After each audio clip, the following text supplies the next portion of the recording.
right, good evening, everybody. Welcome to the show. I am Dom. With me is Kitty. Hi, Kitty. Hi.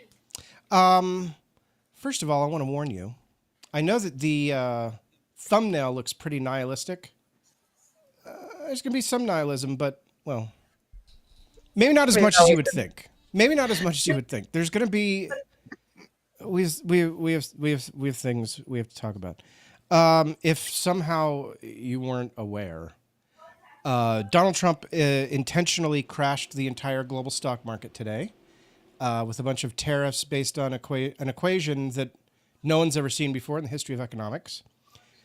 The assumption is that he and his team created it with ChatGPT. Portions of it I'm familiar with because I'm currently studying for my Series 65 license. And part of that requires me to understand the calculation for GDP, how GDP is calculated. And so part of the calculation in that equation is how net exports are calculated in GDP. So that's where we are. It looks like what they did was told ChatGPT, Grok, whoever, whatever AI they used, hey, if we wanted to put tariffs on literally every country on Earth with a 10% baseline, how would we do that? Equalize our trade deficit and create the equation that you'd use to do it. That's what it looks like happened today.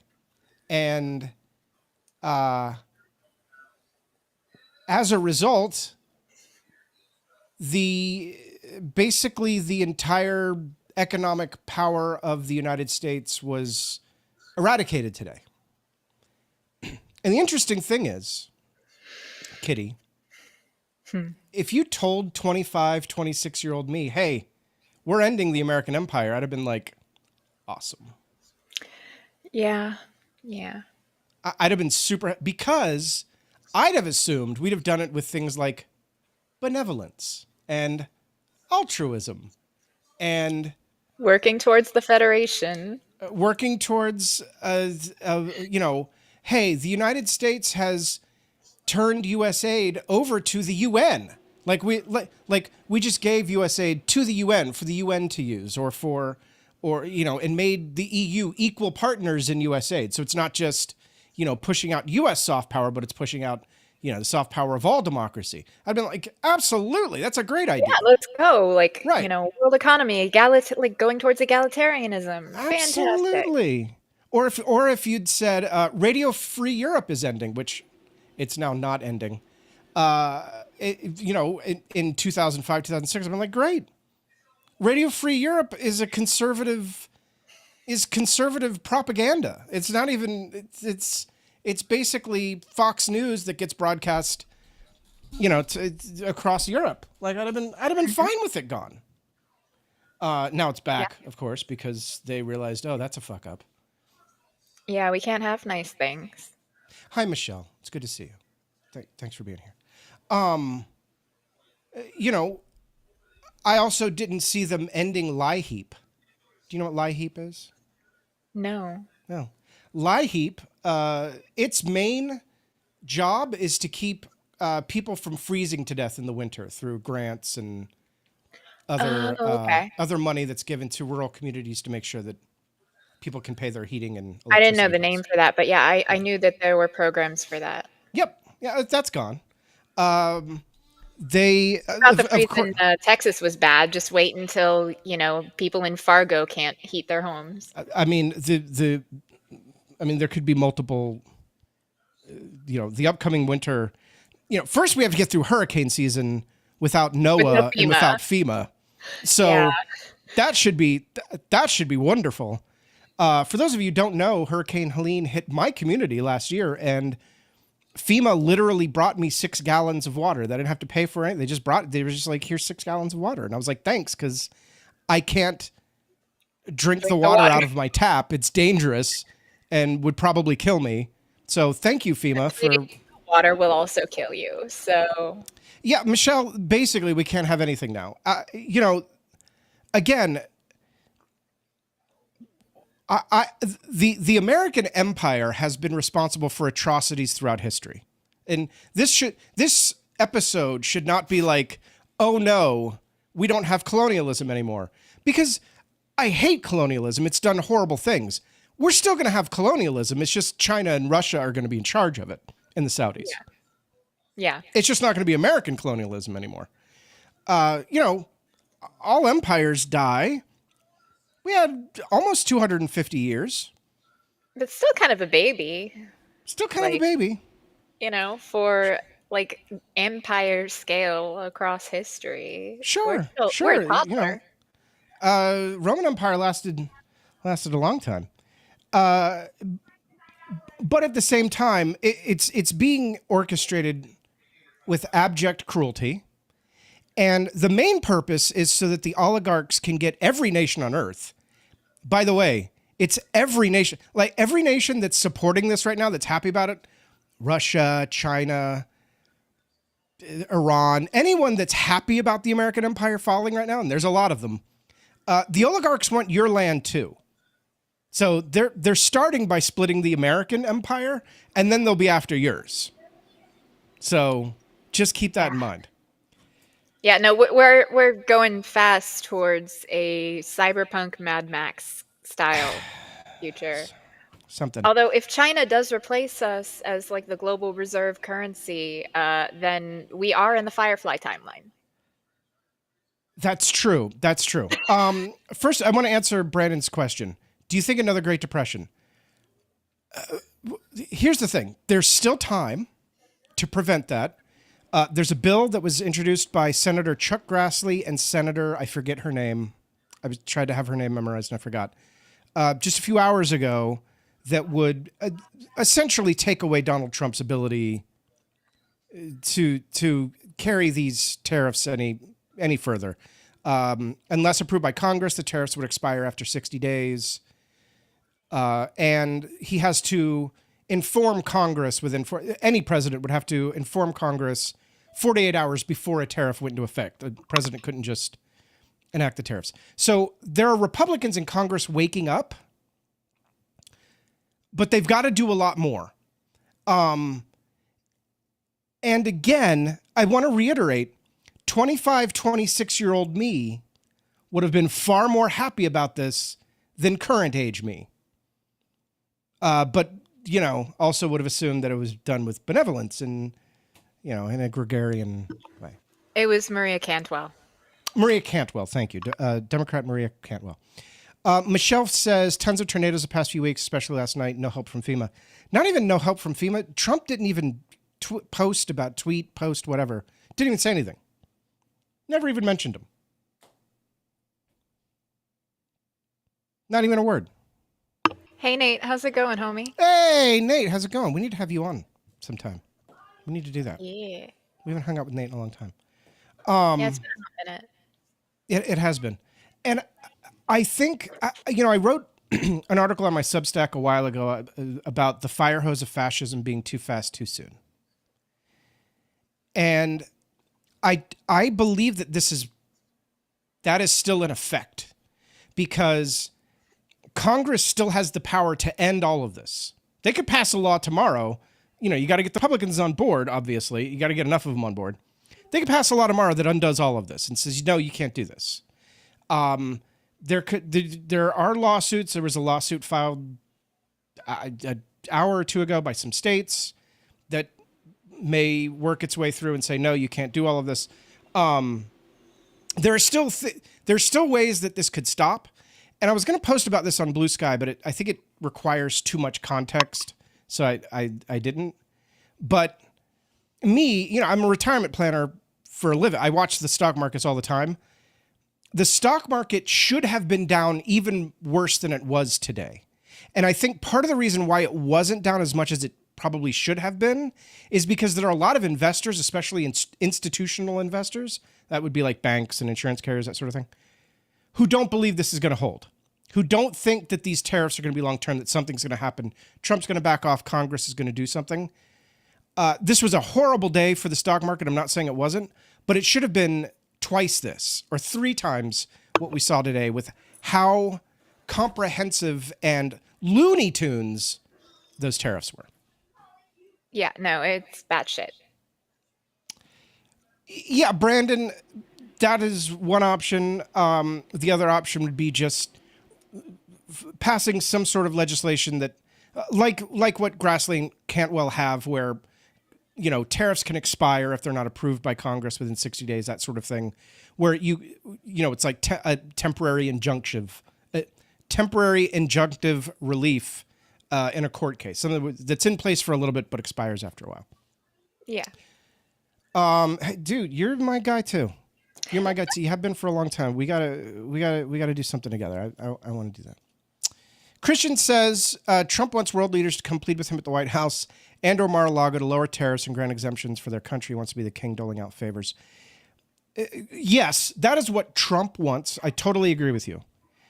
Also understand that Trump is being manipulated by people like Peter Thiel, Mark Andreessen, Elon Musk, of course. But I'm talking more about the Thiel acolytes. Yeah. Who, Mark Andreessen said back in, I think it's November, it's in one of my Substack articles, I don't remember which one, that he wanted Greenland. Oh, no, it wasn't him. It was Dryden Brown, who said he wanted Greenland. That is his goal. This man wants to own Greenland. He tried to buy it from Denmark. Denmark said no. He went to Denmark in person. They didn't really want him there, and he left. He offered Denmark $500 million to buy Greenland. And Denmark was like, no.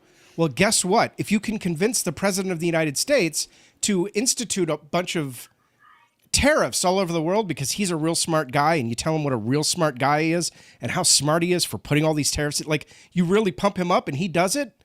Well, a couple of months down the road when Denmark is really struggling, you show up again and you say, hey, I still want Greenland for $500 million. What do you say? Now suddenly Denmark is a lot more amenable to that deal, aren't they? So this is not just, Trump is a moron, Trump is stupid. This isn't a defense of Trump.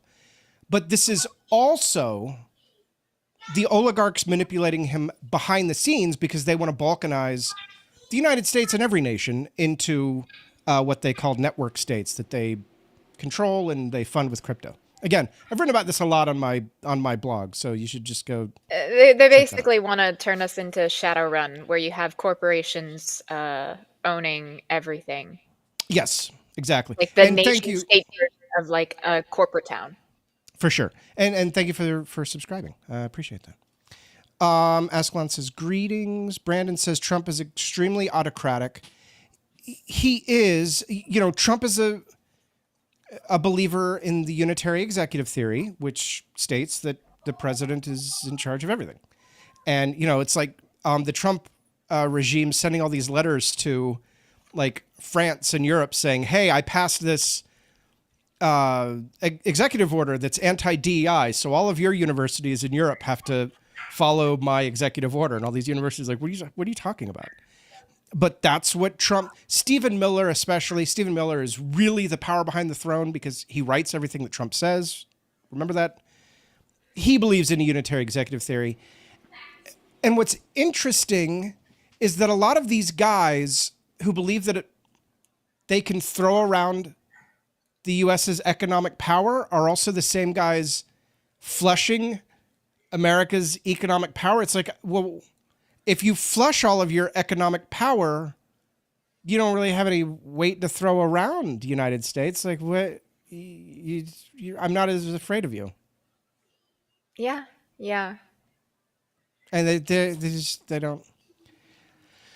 Maya, there's a couple of reasons. I wrote about this on my Substack too. A lot of people talk about the minerals. Greenland is very rich in minerals. The biggest reason why the tech bros want Greenland is because there is vital climate change data that the entire world uses for all kinds of different things about carbon taxes, emissions, monitoring sea rise, monitoring the amount of ice in the Arctic. All of that happens around the water that flows around Greenland, or the current that flows around Greenland. So if you control Greenland, you control all of that data across the entire world. So If you knew about the climate change data and you were really rich, you could go buy carbon taxes in the countries where it would benefit you most, or have your companies do it, and make a lot of money. So that is the main reason they want Greenland. They want it for the minerals and the network state thing too, but the climate change data is extremely big reason why the oligarchs And want if you Greenland. want to, and if you are very heavily invested in fossil fuels and want to bury that data, That too. that is the way you do it. Yep, you control it as well. Correct. Tom says there is one positive thing about the tariffs. In Europe, you have this ridiculous Lieferketten. Guess that's close enough. Basically, build a product, for example, a mobile phone, the seller has to make sure or get assurances from the previous step of producers who contribute to the product that ethical guidelines are followed by all of them. So if the provider of gold that is your mobile phone is mined by child labor, the producer of the mobile phone is culpable in the EU. Now this law is going to be suspended for 2 years. Really? Ouch. Wow. Yeah, we're going to talk about the EU in a minute because the EU has some really big guns they could fire at the United States. But we're going to talk about that in a minute. If you're on our Discord, you already know about this, but we'll talk about it in a minute. Mm-hmm. Titan says they want Greenland for the Northwest Passage. It's about trade routes. Partially. It's also a vanity project to say you own a country. Yeah, like if you think about, the United States is here, right? Canada's kind of above it, and then you've got Alaska over here. And Greenland kind of sits here. And Canada is like land, and then it's like water, and then a lot more water and very little land. Like there's like islands and stuff. Not really islands, but I guess they're islands. Anyway, and then Greenland sits up here. So when you've got to get freight or something, you've got to sail this way around the world. You either go south and go through the Panama Canal, or you go north through the Northwest Passage, and you go over Canada essentially and down under and around Greenland. So having control of those trade routes is the justification that Trump is using for why the United States should have Greenland. Sure. But, Russia is like, 20 miles from Alaska? And we've never said, hey, we need to own, Eastern Russia because we need that for strategic reasons. So, on some level, like, I understand what Trump's justification. We need to own Canada and Greenland because we're really, manifest destiny never ended. And, Americans should own all of North America. Not that I believe this, this is their philosophy. And so as part of that, the United States should own Canada and Greenland because that would make us safer when ships are going through and we'll have all the data, ignoring the fact that they're our allies and they've given us all of that data for years. We've never had any problems accessing it. We've done joint Navy operations with Canada and Denmark, and Greenland for 50 years. I don't know, 80 years. And it's never been a problem. They want to go down to the Panama Canal too. They just want all of it. They want to own all of it. Right. Yeah. So yes, that's true. And there's some justification there, but it's also bullshit because it's not like us not it's not like the Denmark Navy or the Greenland Navy or the Canadian Navy has been like blockading us or preventing us from getting the data on what's going, like we know. Because they're our allies. We've always shared this data. And like Trump's like, well, we need to own Greenland so we can have control of the trade routes. It's like, well, but sure. Wow. We're not being stopped from trading. Huh. There was just a very loud sound outside. I don't know what that was. Thunder, maybe? Maybe. That's a very weird noise. Could the trade war become an actual war?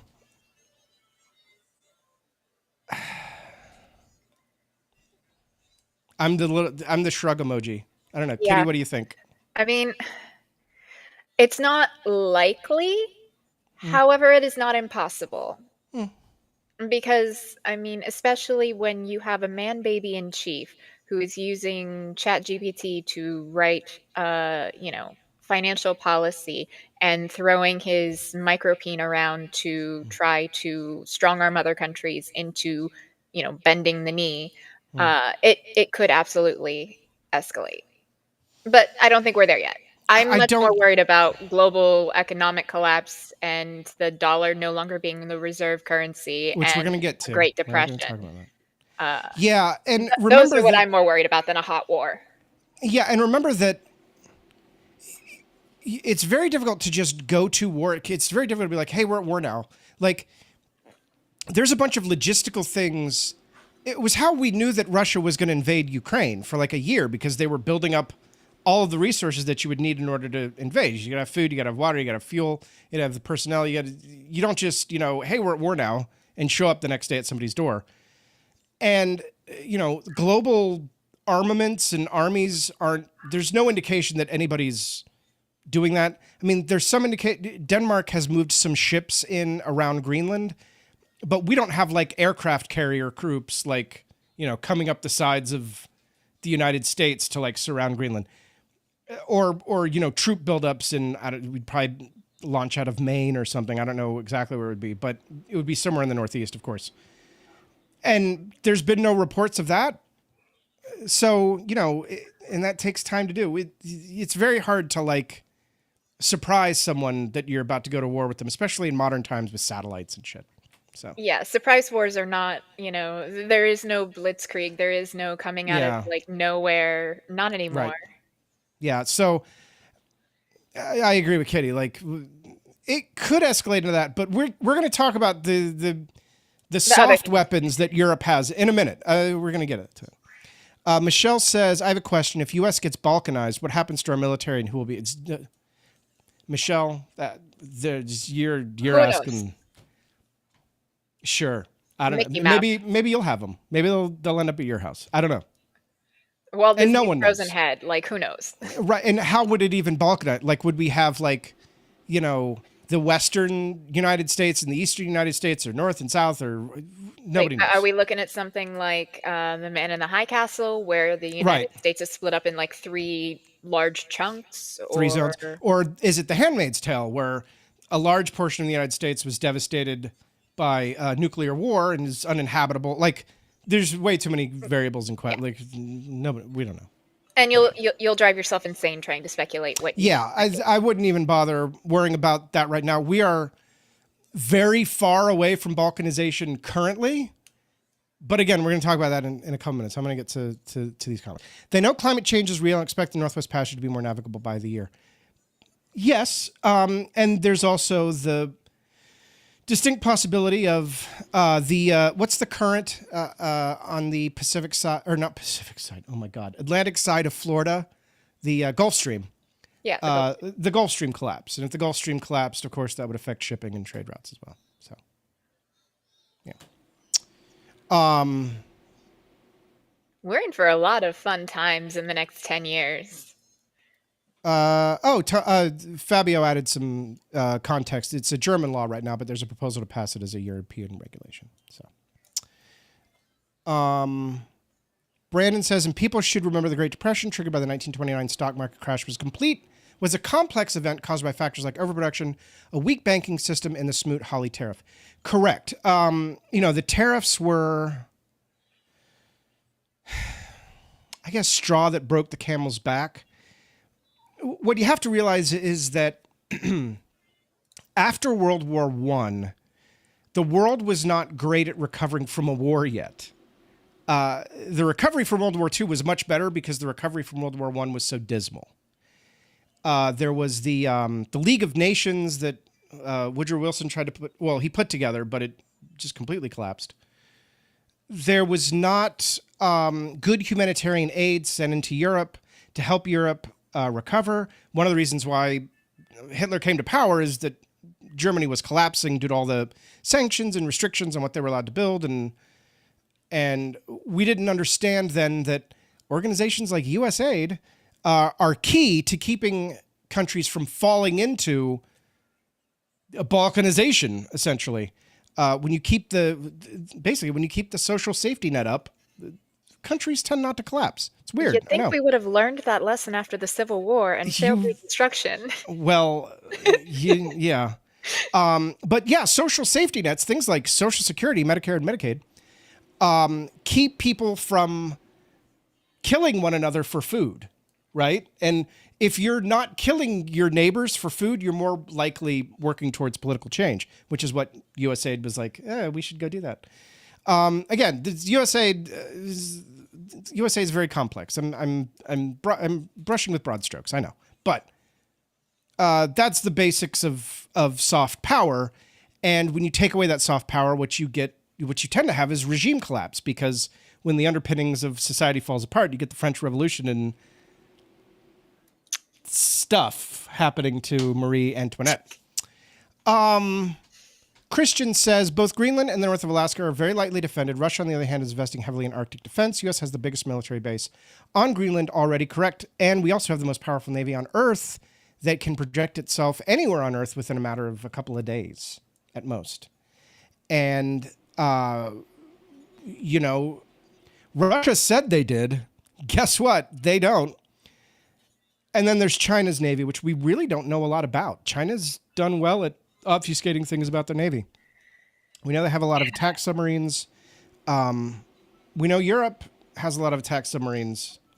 And, a future war, a World War III will be fought with a lot of drones, with a lot of cruise missiles, with a lot of power projected from far away. So will a Navy... Hacking financial institutions. Right. A lot of cyber hacking, infrastructure destruction through cyber means. Destroying power grids, etc. Right. And a lot of it not with weapons, but with online warfare, I guess. So will a Navy even matter if they convince your water treatment plant to stop working? If they reprogram it and get it to turn itself off. And then everybody ends up with like listeria or something. Sure. And so that's the kind of thing where it's like, I agree with you on a standpoint, but if we got into a war today, the heat of the war would be happening far more online than in the waters around Greenland in Canada. It had, some of it would, some of it would. Denmark just bought the railroad by the Panama Canal. I did not know that. That's hilarious. Maersk Shipping Container Group bought the Panama Canal Railway Group. That's hilarious. Honestly, that just... Oh, there's wow. probably like financial reasons for it, but like it's a troll too. Like it's gotta be. Oh, it is. Here it is. Canadian Pacific. I'm not going to put it up on the screen. I'll just read it. Canadian Pacific, Kansas City said on Wednesday, it and U.S.-based Lenco Group have sold the Panama Canal Railway Company to a unit of Denmark's Maersk, one of the world's largest container shipping groups. You've seen it. Maersk. You've seen that on trains and trucks. So that's hilarious. Tom says, I think we are headed for a digital currency so the government can switch you off economically as soon as it thinks you misbehave. And I don't think any country will be excluded from that except for if it's a failed state like Somalia or a war zone. Well, that was the promise of crypto, was that it'd be a digital currency. And the promise of the blockchain was that you couldn't lose your money because you'd know exactly where your money was and who you spent it with, and it'd all be tracked online. And we could vote on the blockchain, and you couldn't corrupt it and everything. The problem is, what we've learned is that there's some people out there with a lot of money who want control of all of that stuff. And if you'll remember, Kitty, do you remember when Elon Musk starred on Saturday Night Live? Vaguely. I didn't watch the episode, but I caught like part of it. Yes. I didn't really watch it either. But at the time, he was really pumping a crypto coin. I think it was the Doge coin. I think so too. And everybody was like, oh, when he's on Saturday Night Live, the Dogecoin's going to launch off. It's going to go so big because he's going to mention it. And then he got on there and it just kind of piddled out. That was because a very rich person was shorting the Dogecoin the entire time Saturday Night Live was on and made millions and millions of dollars off of all of the people that thought it was going to go up. He was shorting it down the entire time and made far more money than all the people that were trying to buy into it. So you have people with a lot of money and resources that just want to watch the world burn and think it's funny because they got so much FU money, they don't care. Like, the only thing that I did, hope for as far as, like, blockchain technology, because it is, so it is secure, like, you can't really tamper It's with true. it, is, voting, where you could Yeah, just vote from your phone. sure. Everybody would be registered to vote, Yeah. you can toss your vote in from your phone, you know who voted for who, Yep. from where, it is your like it's authenticated as Yep. you. I thought that would be great. That was like that technology I think would have been great for that kind of thing. The problem is privacy. There are a lot of people out there that, if you're in a relationship with somebody and it's not a great relationship, let's just say, and you don't really want them to know who you voted for, you get into a relationship where like the man wants his wife to vote for Trump or other way around. They're not very happy about, so that is I 100% agree with you. The problem is you have privacy concerns. Well, you could have a workaround for that where, instead of like you would have like it would have to have a separate thing where it's like, your name is connected to like a barcode or Yeah, something where along it's those lines. encrypted and like I It's can say that encrypted, I like whose your voted. name is. Yeah, Right. exactly. So that way you can't look up who someone voted for on the blockchain.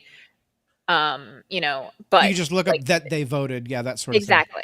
So I This mean, there is would be a way to work around that particular thing, but overall, it sure. would mean the most secure elections and the It most would. accessible elections. It would. That's the great thing about public ballots is that you know that it's true because I can be like, yeah, that's who I voted for, right?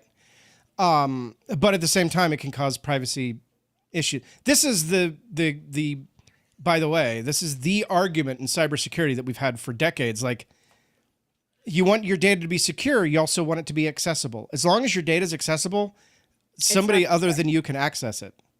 So I remember I got into a conversation, very intense conversation when I was a senior systems administrator about this very topic. And I said something to a higher up that I should not have said, but I was mad. And basically I said, yeah, I can take your data and put it on a hard drive and bury it in under 20 feet of concrete, but you'll never be able to access it. So yeah, it'll be super secure, but you can't get it either. The biggest compromise to that would be to have like an external hard drive not connected to anything to keep your data there, and then you only access it when you absolutely need it. But even then, once you're accessing it, then it is now vulnerable. Right. If I can access it, then anyone can access it. So Brandon says, you're known as Progressive Low. You used to know as ProLib, and your name is Ethan, I think. Well, I used to go by Ethan, but I use my real name now, which is Dominic. So it's just, that's why this person here calls me not Ethan, by the way. Hi, Maya. Maya, here's the thing. There is still time. And now we're going to get into some of the stuff because we've been going for half an hour. Something I want to show you guys. It's on the Discord. But at the same time, wait, who tagged me in memes? Oh, yeah. I know, Maya. I know.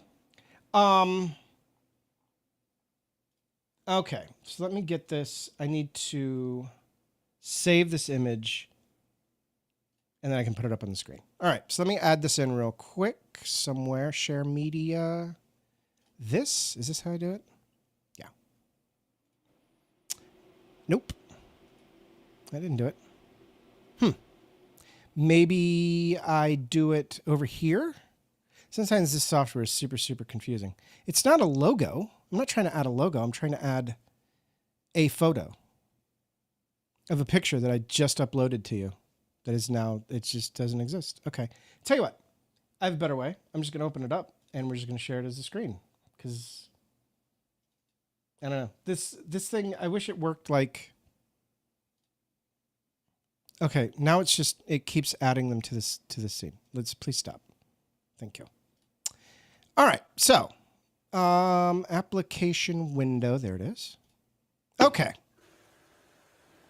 So this was posted, and I'm going to make this the main thing here for us to, nope, there we go. This is from a news story. I got to take Miss Mai off the screen.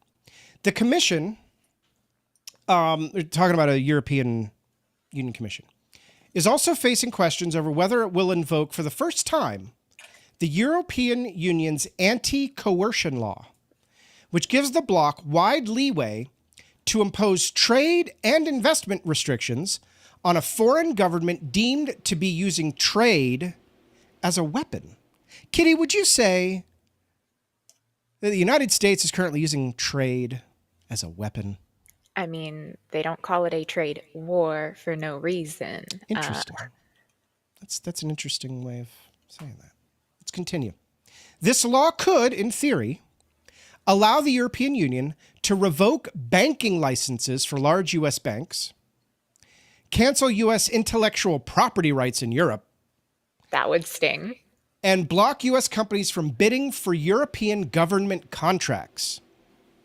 That would also sting. It can only be triggered by a weighted majority of European Union member states, a big step against an old ally many EU governments still hope to win round. Obviously, it was written not in American English. Oh, wait, we're on the wrong side. There we go.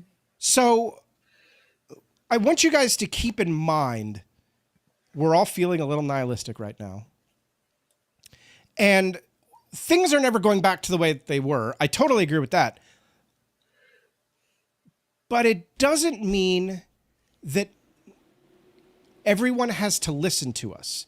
Because like I said earlier, we have flushed a lot of our economic power down the toilet in the past couple of days.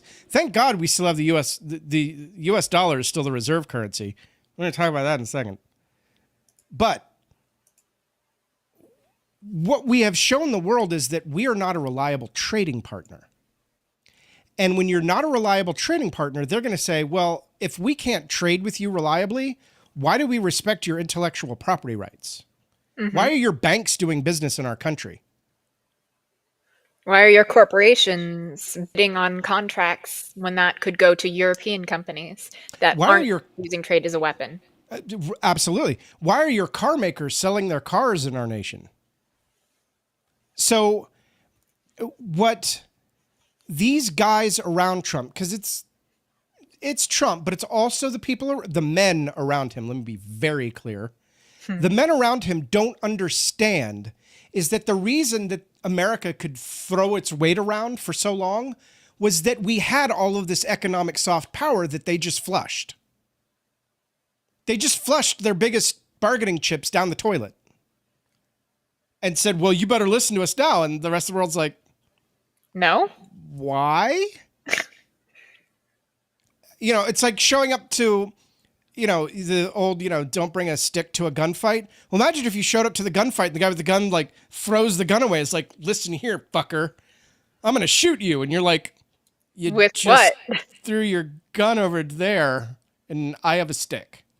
It's not a gun, but it is a fucking stick. Yeah. So they didn't think this through. That really should have been the title of tonight's episode. They really didn't think this through. Because that's the thing. These people think they're the smartest men in the room, but they're Yes. not. They're really not. They're very short-sighted. And part of that is that venture capitalist mindset where it's like they don't care about long-term stability. They're focused on short-term gains. Andreas, real quick, before I get to what you said, weighted majority would be 55% of the member state commissioners, 15 of 27, representing at least 65% of the populace of the EU. Thank you, Andreas, for that clarification. Yes, and it's not only about being bullies. These are eugenicists. They have long ago convinced themselves that because they're white Aryans, they are right, and that everyone else has to listen to them. And they have convinced enough of the population, not a majority, but enough, to put them in power for that reason, because they're eugenicists, because they are ethnocentrists. And what happened? This is the collapse of their worldview. And there's going to be a lot of people that will ignore it and just be like, oh, yeah, we're going to go through some bad time. Sean Fain, if you don't know, is the United Auto Workers president. Sean Fain released a statement this morning that was like, the auto tariffs will be fine. They'll be fine. Everything's fine. It's okay. There's going to be some layoffs, but it'll be fine. And like, dude, you're the president of the United Auto Workers Association. Like, it's not fine, bro. Stellantis, which makes Dodge, Chrysler, I think some GMs too. Maybe not anymore, but they make parts and pieces for cars. Temporarily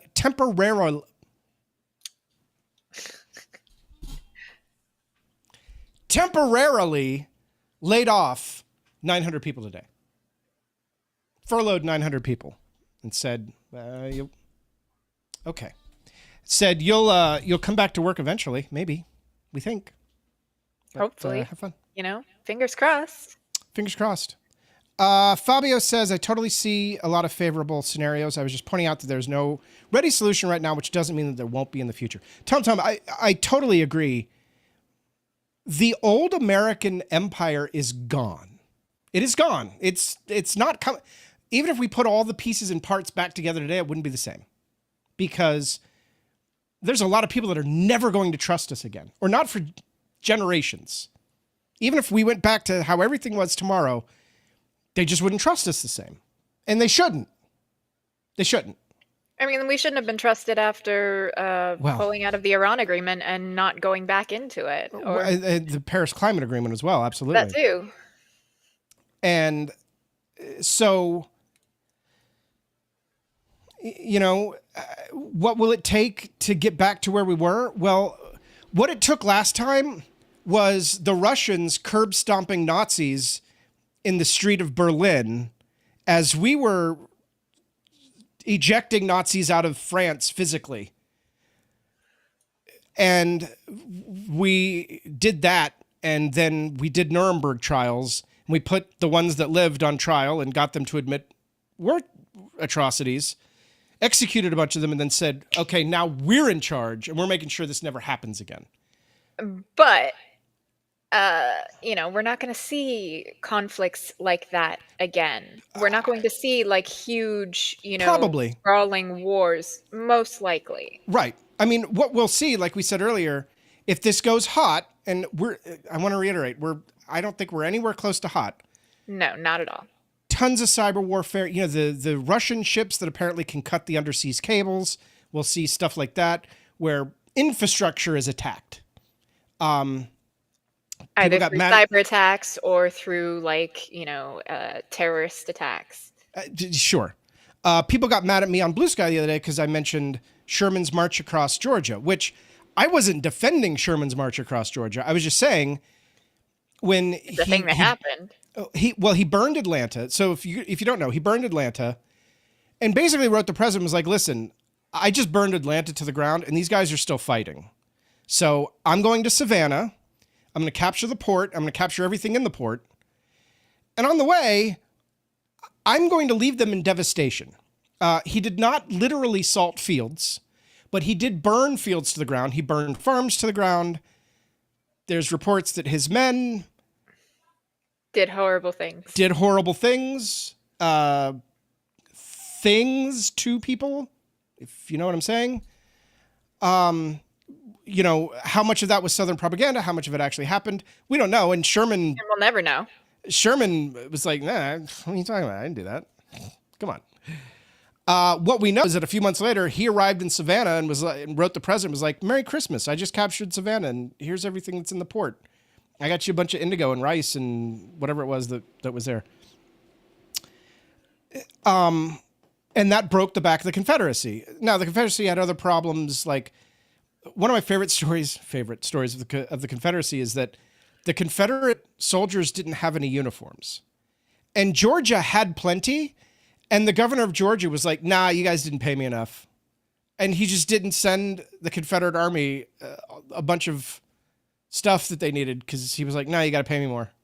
Like the governor of Georgia completely fucked over the Confederacy. It's Like one of my. ye old capitalist. It was just yelled cat. It was like okay, and in fact, I'm pretty sure in that letter from Sherman, someone can correct me if I'm wrong.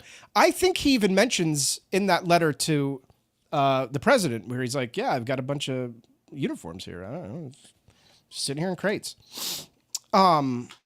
So my point is that a future war would be very similar. You would see attacks on bridges. You would see attacks on, like Kitty said, power stations, cyber attacks, destruction of undersea cabling. You'd see a lot of that probably before any bullets were shot. Yeah.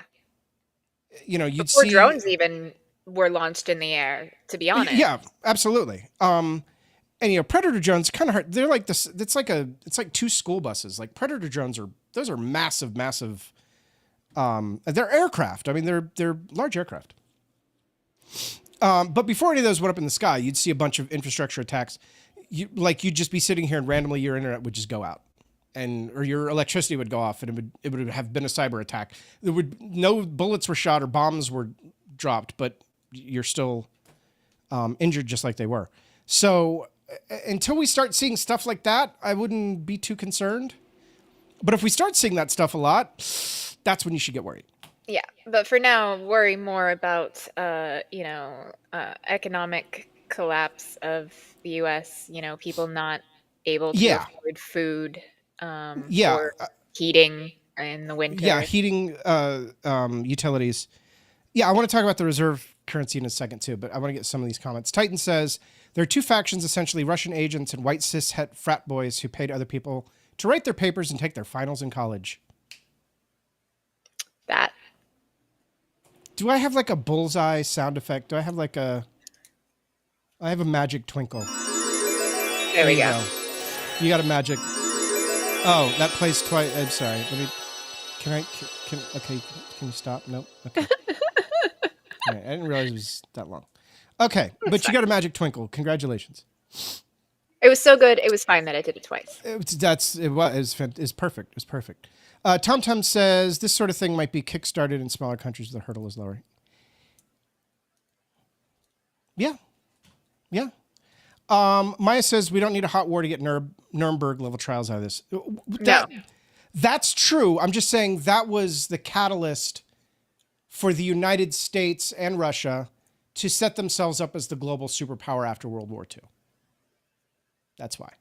And I'm just saying, I don't foresee the United States doing anything close to what it was back then. No.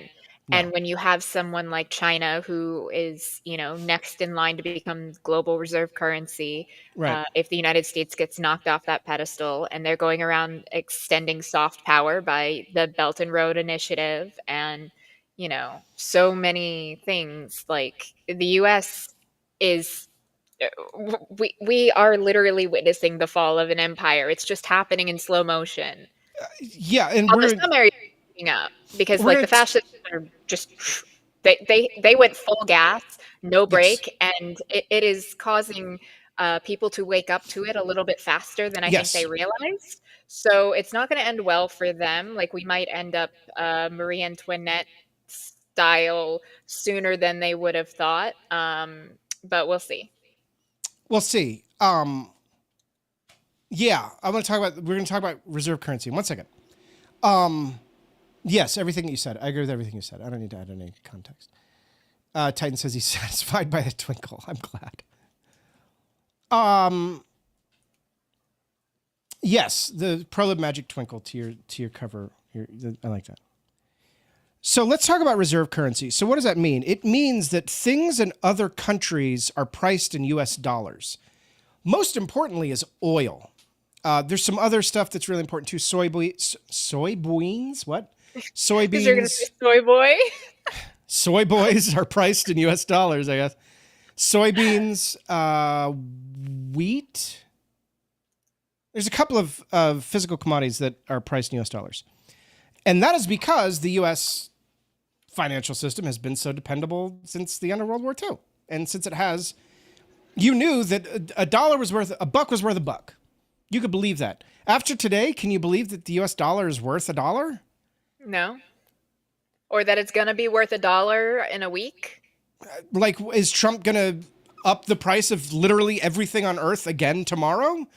Because that hurts the value of the dollar, which makes people like, well, what if we didn't use the dollar as our reserve currency? What if we use the euro or something? And here's the thing. When you price things in the US dollar, that makes our treasury bonds really valuable. I am going to attempt... Kitty, what do you know about US treasury bonds? A little, but I am Okay. not a numbers or finance bitch. Fine. So what I'm going to... here's my thing. I think if I can explain it to you, then anyone could understand. Fair enough. Okay. Not that you're unintelligent. I'm just saying you don't know about them. This is not my area of expertise. Sure. Absolutely. Okay. So a bond is essentially a promise. So when you buy a bond, let's say you buy a bond for $1,000, and I tell you, hey, Kitty, if you buy this bond for me for $1,000, in 20 years, I'll give you 4%. Which is more than you would get from most Sure. returns. So if you buy this bond from me for $1,000, in 20 years, I'll give you $1,040. Deal? Yeah. I mean, especially tucking it into savings, then sure. You just gave me $1,000. 20 years later, you're getting your money back plus $40. Not a bad deal. No. And then I say, hey, Kitty, I'll tell you, I'll make it a little bit better for you. Every year that you own it, I'm going to give you $2. I'm going to give you $1 in January. I'm going to give you $1 in July. What do you say? I mean, hell yeah. Like, sounds good. For the next 20 years. You're only getting $40, right? You're getting $2 for 20 years. You're not getting, it's not a lot, but what if you bought 10,000 of them? And then you said, hey, since I'm getting, what is that, $4,000 every year, I could use that as income. So here, take my $100,000 and I'll use your $4,000 a year as income. Right? That's a pretty good deal. Yeah. Okay. Well, that's how bonds work. Now, there's tons of different kinds of bonds. The U.S. Treasury has bonds. Corporations can issue bonds. There's things called municipal bonds that are issued by like states and local places to like, oh, we need $1 million to build a sidewalk. So we're going to issue $1 million of bonds. You buy the $1 million of bonds so we can have your cash to build the sidewalk. And in a year, we'll give you tax revenue. They would just we'll give you 5%. Back. Right. Yeah. Municipal bond. Rich people buy lots of municipal bonds because they've got a lot of money. So they buy a bunch of municipal bonds, and then how they their get money make money for them. Yeah, it's one of the main ways that rich people make money is off of municipal bonds that are sold by their local county or their state, whatever. Well, if you're a company in China, okay, let's not use China. Let's use you're a company in Mongolia, right? You're a company in Mongolia. I'm thinking of a country whose money is not, one of their money is not worth $1. That's why I'm choosing Mongolia. Nothing against Mongolia. If you're a company in Mongolia, and let's say that for whatever reason you're an oil refinery company in Mongolia, you deal in oil, okay? That's part of your business. Well, you're already pricing your money in oil, or your oil in U.S. money. Right? So you're already doing that. So you take the revenue that you've got and you buy U.S. bonds with it. And those U.S. bonds are paying you these dividends. That's the dollar that I'm paying you every January and July. And you take that money and you buy more oil with it. Right? Because it's the U.S. reserve currency. You know $1 worth $1. And you're already trading in oil. That's already part of your business. So you already have to have United States currency on hand anyway. You're getting paid in United States currency. So you may as well go buy some U.S. Treasury bonds. This is a thing that happens every day all over the world. It's one of the reasons why U.S. Treasury bonds are so fucking valuable. And what these motherfuckers are doing is flushing that down the toilet.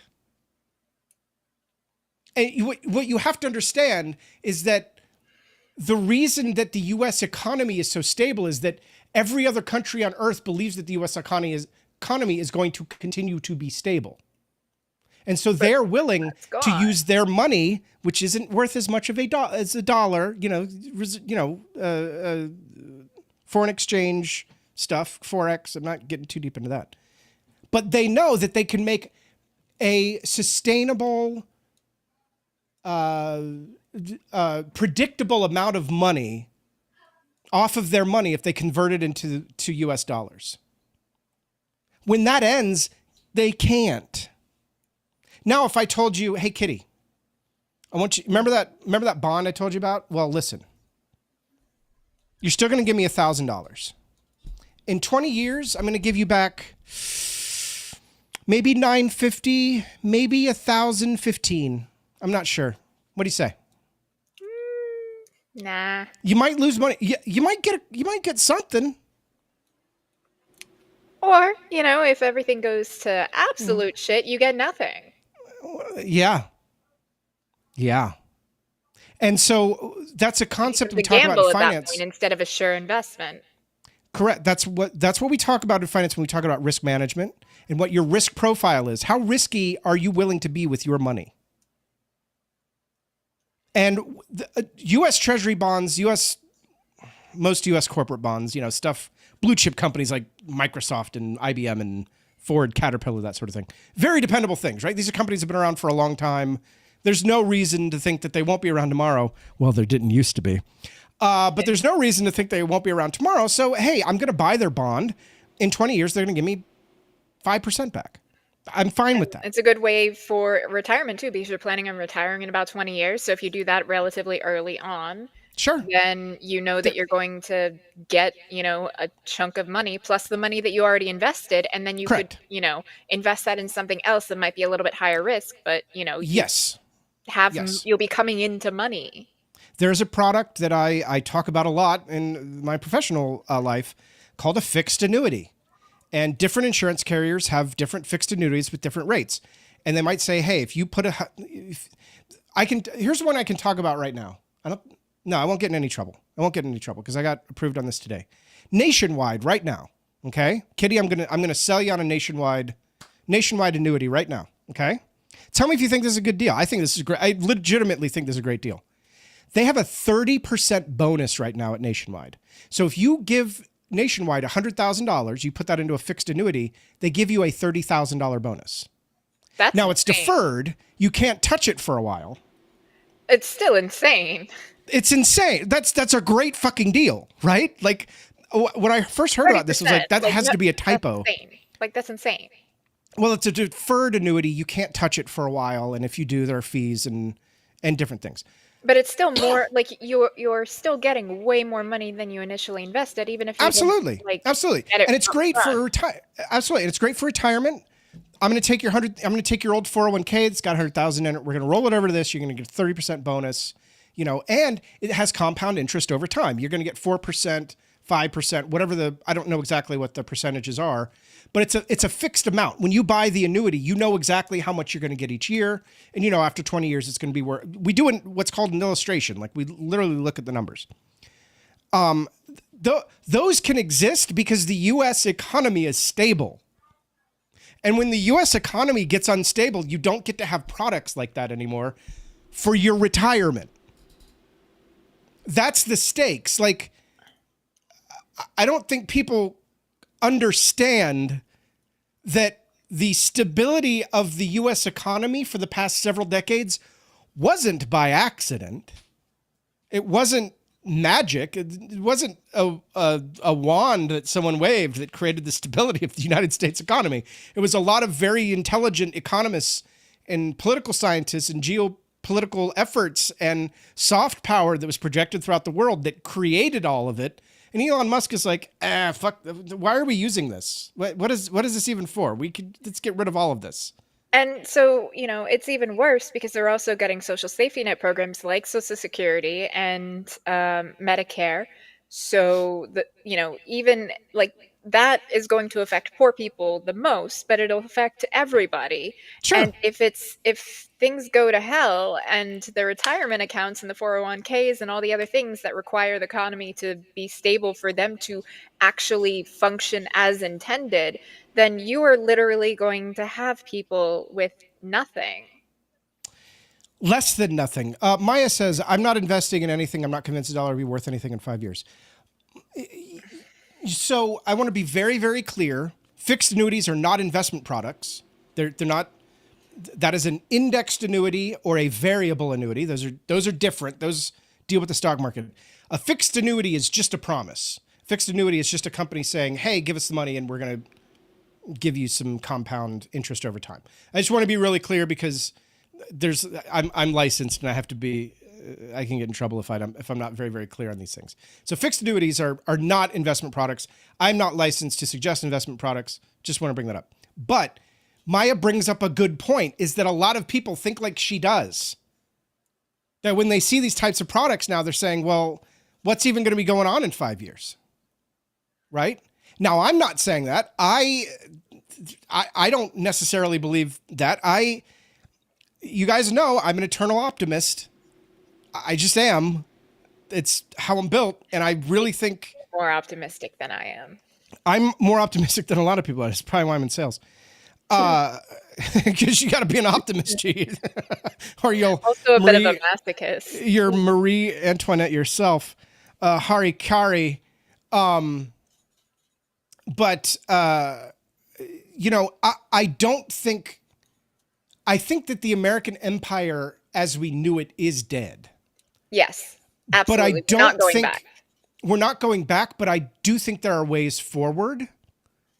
And I do think that there are paths.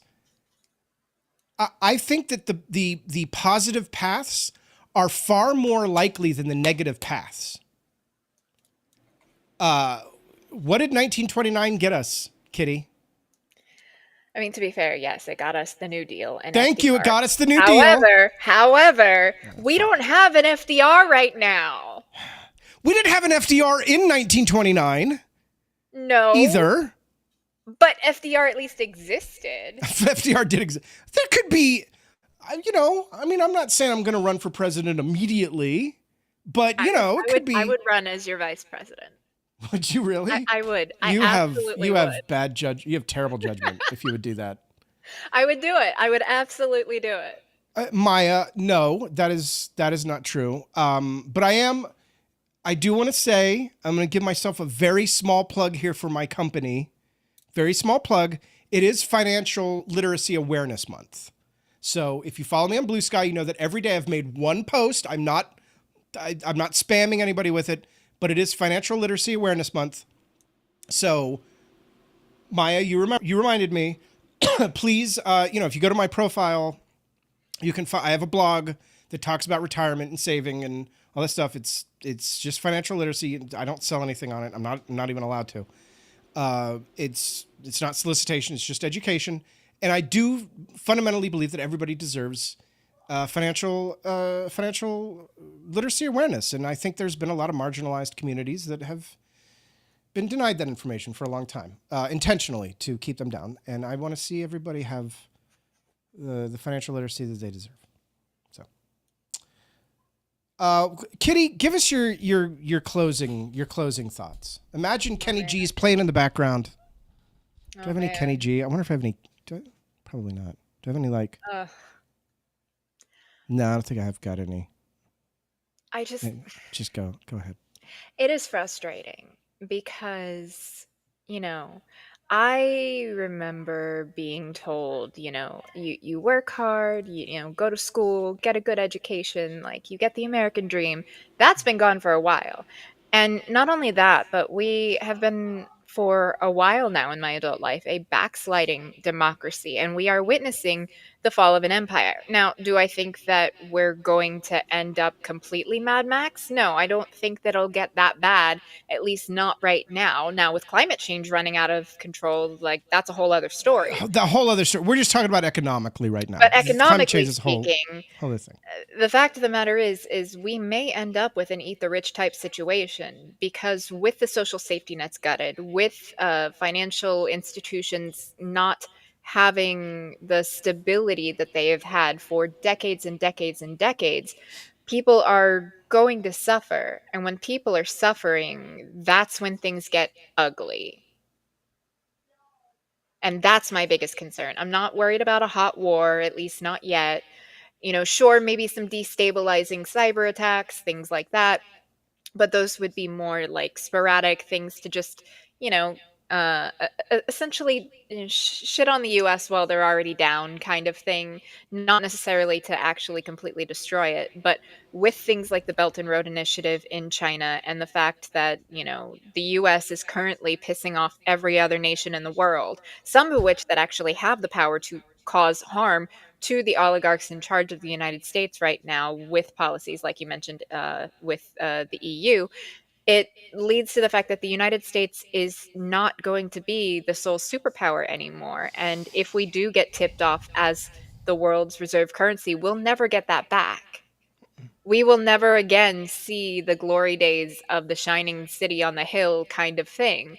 And in a way, like, silver linings, that's not necessarily a bad thing, considering the way we've thrown our weight around with imperialism and colonialism throughout the 200 plus years of our existence.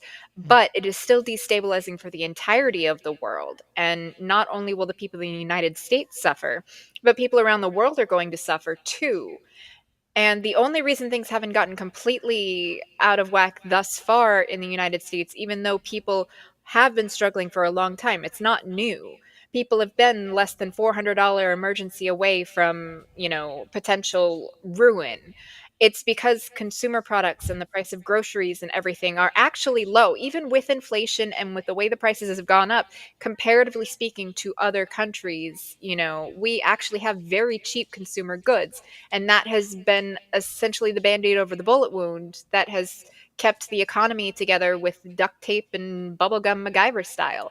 But all of that's going away. And once the social safety net programs that have been filling in the little cracks here and there, trying to stop the dam from breaking, once that's gone, then, it's going to get ugly, and it's going to get ugly really, really fast. Now, what ugly means, that's a whole other story, but it's not going to be pretty. It's not. Problem is, you're so good at this. It's hard to follow you up. I'm sorry. No, you say everything I want to say. Basically, I want to say everything Kitty just said because I agree completely. The only thing that I would add is that keep in mind, none of this is incompetence. It is incompetence on Trump's part. Trump doesn't really get any of this, but the people directing behind him, they absolutely want the U.S. dollar to not be the reserve currency. Let me restate this more emphatically. Elon Musk, Peter Thiel, anyone who's like an advisor at Doge, like Dryden Brown, Mark Andreessen, all those billionaires, they want the United States dollar to not be the reserve currency anymore. That is what they want. They are fighting tooth and nail to make that happen. Okay, they are trying to take it away. Like, I'm just going to say an argument could be made that is kind of treasonous. Well, yeah. I mean, yeah, sure. No. Sure. At the same time, how has having the U.S. dollar be the reserve currency hurt marginalized people all over the world? Like, like I can make both arguments. We'd have to do like 10 series of shows and have like panels of experts in here to talk about that. But just keep in mind because I'm seeing this a lot on social media, they're like, these guys have no idea what they're doing. They know exactly what the fuck they're doing. They're doing all of this intentionally to harm the US dollar and to harm you personally, economically, if you can hear me. Because they're not. My audience is larger than just the United States. I'm not talking to people just in the United States. I'm talking about everyone, everywhere. They're trying to hurt all of you intentionally so that you rise up, so they can use that against you, so they can balkanize your nation, so they can then own the property and thereby, through proxy, own you. Literally. That's what you're up against. That gives me warm fuzzies, Andreas. Anyway, thanks for watching. You want to hear this? Just open Reddit. Elon Musk platform X faces over $1 billion fine from EU regulators. That gives me a warm and fuzzy. I'm not going to lie. That's a warm and fuzzy. So we'll end it on that positive note. And this is kind of what we were talking about. Like,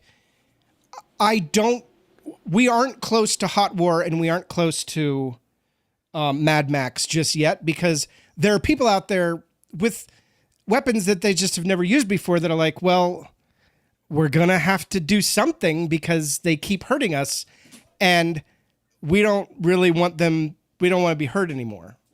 Yeah.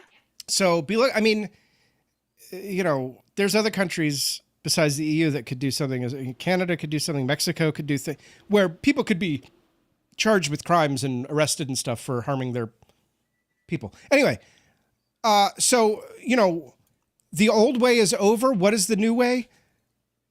Yeah. I don't know. But we'll talk about that next time. We're all in it together, though. We are all in it together. On what day? Remember to like the stream and subscribe and whatever too. I never talk about that. Like, comment, share, subscribe. Like, comment, share. Check out the Substack. Check out the Substack. Join the Discord. Join the Discord. Go on Ko-Fi and give me money. I would love that. I would love that'd be cool. I think that's it. I think that's all the things. So. And have sweet dreams about Elon Musk not being able to pay the fines when they start rolling in from other countries. Anyway, that's a sweet dream. Maybe we'll talk. Maybe that's what we'll do our next show on is. Anyway, I might have just got an idea for next show. All right. Good night, everybody.